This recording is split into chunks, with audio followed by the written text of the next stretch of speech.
So speaking about home births, I know a lot of women, it's on the rise now, they're having babies at home, but there is this speculation of, is it safe to have a baby at home? What are your thoughts on that?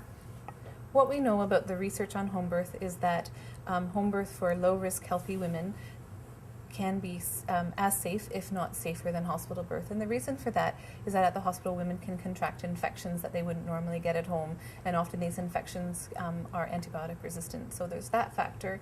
As well, in the hospital, we know that even just being close to that technology means that it's going to be used more often, even with midwifery clients, and that anytime you use a technology, you have an increased chance of complications.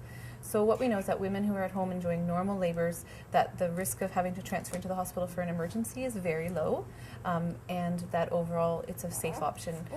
When I talk to women about choosing home birth, they do have to know that there may be some catastrophic kind of events that are better handled at the hospital, but those are rare.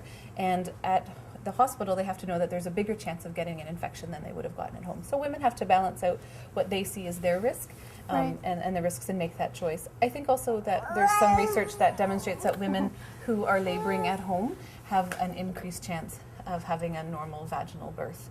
They feel more comfortable, they feel that, that they're in their own space and that they can just get on with labor, where in the hospital it's unfamiliar, there's unfamiliar sights and sounds, there may be people coming into the room, and that women may not feel that they can just kind of get down to the business of having a baby quite as easily as at home. Okay. Yeah, in their own surroundings, with their own food, using their own bathroom, and being able to feel comfortable doing the work of birth.